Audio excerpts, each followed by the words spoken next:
Deepthi special school 2010 ആരംഭിച്ചത്. ഭിന്നശേഷിക്കാരായ കുട്ടികളാണ് ഇവിടെ പഠിക്കുന്നത്. ഏകദേശം 225 കുട്ടികളോളം ഈ സ്കൂളിൽ പഠിക്കുന്നുണ്ട്. Autism, down syndrome, server palsy, intellectual disability, learning disability മുതലായ പ്രയാസങ്ങളുള്ള കുഞ്ഞുങ്ങളാണ് ഈ സ്കൂളിൽ പഠിക്കുന്നത്. ഈ സ്കൂളിലെ കുഞ്ഞുങ്ങളുടെ മാനസിക ശാരീരിക ഡെവലപ്മെൻറ്റിന് വേണ്ടി ഞങ്ങൾ അഗ്രികൾച്ചർ, കൃഷി തുടങ്ങിയുണ്ടായി. ഈ കൃഷിയുടെ ഭാഗമായിട്ട് ഹോർട്ടിക്കൾച്ചർ തെറാപ്പിയും ആരംഭിച്ചു. അത് മുഖാന്തരം കുഞ്ഞുങ്ങളിൽ വലിയ മാറ്റങ്ങളാണ് ഉണ്ടാകുന്നത്. ഈ കുഞ്ഞുങ്ങൾക്ക് കൃഷിയിടങ്ങളിൽ പോയിട്ട് ഈ ചെടികളെ പരിപാലിക്കുവാനും അതുപോലെ തന്നെ പച്ചക്കറികളെ പരിപാലിക്കുവാനും അത് നടുവാനും ഒക്കെ ഞങ്ങൾ പഠിപ്പിക്കുന്നു. അതിൽ വലിയ മാറ്റങ്ങൾ ഉണ്ടാകുന്നു. 2018 ഞങ്ങൾക്ക് കൃഷിയുടെ ജില്ലാതല അവാർഡ് ലഭിക്കാനിടയായി. ഈ കഴിഞ്ഞ അധ്യയന വർഷത്തിൽ മികച്ച സ്കൂളിനുള്ള അവാർഡ് ഏറത്ത് പഞ്ചായത്തിൽ നിന്നും ലഭിക്കുവാനിടയായി. ഏറത്ത് പഞ്ചായത്തിലെ കൃഷിഭവൻ്റെ ഗൈഡൻസിലാണ് ഞങ്ങൾ കൃഷി നടത്തിക്കൊണ്ടിരിക്കുന്നത്. നല്ല രീതിയിൽ കൃഷി നടന്നുകൊണ്ടിരിക്കുന്നു. ദൃശ്യമാധ്യമങ്ങളിലും ഞങ്ങളുടെ സ്കൂളിൻ്റെ കൃഷിയെക്കുറിച്ച് വന്നിട്ടുണ്ട്. ഇവിടുത്തെ അധ്യാപകരും തെറാപ്പിസ്റ്റുമാണ് ഹോർട്ടിക്കൾച്ചർ തെറാപ്പിയിൽ ഉൾപ്പെട്ടിരിക്കുന്നത്. ഞങ്ങളുടെ കുഞ്ഞുങ്ങൾക്ക് വേണ്ട തെറാപ്പികൾ അവർ നൽകിക്കൊണ്ടിരിക്കുന്നു. അതോടൊപ്പം തന്നെ സ്കൂളിൽ വിവിധ രജിസ്റ്ററുകൾ സൂക്ഷിക്കുന്നുണ്ട്.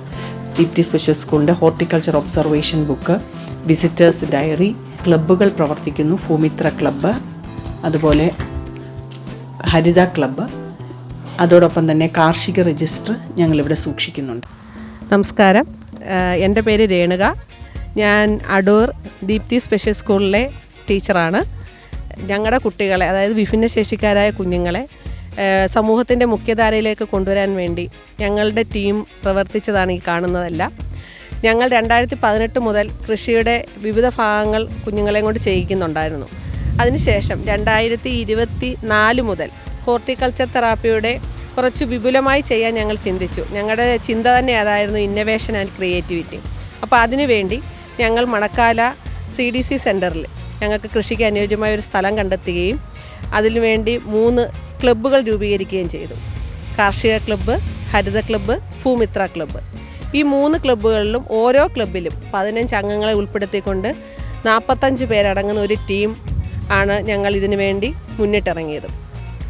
ഈ 3 ടീമിലെയും കുഞ്ഞുങ്ങളെ പ്രധാനമായും പ്രസിഡൻറ്റ്, സെക്രട്ടറി അങ്ങനെ തിരിഞ്ഞ് ഞങ്ങൾ ഓരോ കുഞ്ഞുങ്ങൾക്കും, ഓരോ ടീമിനും, ഓരോ ക്ലബിനും ഞങ്ങൾ പേരുകൾ നൽകി അവരെ ഓരോരുത്തരെയും ഓരോ ചുമതലകൾ ഏർപ്പെടുത്തി അവർക്കെല്ലാവർക്കും നമ്മൾ ഓരോ ഗ്രൂപ്പിനും ഓരോ ചുമതലകളാണ് നൽകിക്കൊണ്ടിരുന്നത്.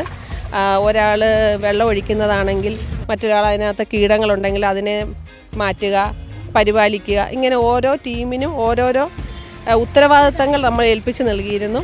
നമ്മുടെ കുഞ്ഞുങ്ങളെല്ലാം തന്നെ, നമ്മുടെ തെറാപ്പി ടീം, നമ്മുടെ അധ്യാപകർ, എല്ലാവരുടെയും ഒരു നല്ല ഒരു സഹായം തന്നെ ഇതിന് പിന്നിലുണ്ട്.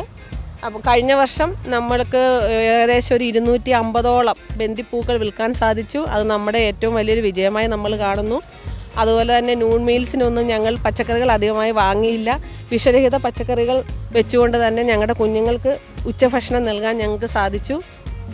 ഞങ്ങൾ ബന്ദിത്തൈ കൂടാതെ മുളക്, തക്കാളി, പയർ, വെണ്ട, അമര, cabbage, cauliflower, carrot, cabbage, beans, എല്ലാം പല തരത്തിലുള്ള പച്ചക്കറികളാണ് നമ്മളിവിടെ, അതും നല്ല എന്താ പറയുക, ഗുണമേന്മ കൂടിയ വിത്തിനങ്ങളാണ് നമ്മളിവിടെ എല്ലാം നട്ടിരിക്കുന്നത്. പച്ചമുളകിൻ്റെ എല്ലാം ഉജ്ജ്വല, ജ്വാലാമുഖി, അങ്ങനെ പല വിധത്തിലുള്ള മുളക് തൈകൾ, തക്കാളി, വഴുതന, എല്ലാം നമ്മൾ ക്വാളിറ്റിയുള്ള വിത്തിനങ്ങളാണ് നൽകിയിരിക്കുന്നത്.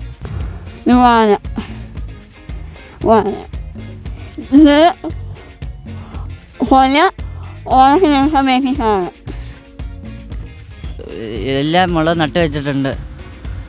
ഇത് ഉജ്ജ്വലാണ്, ഇത് ജ്വാലാമുഖി.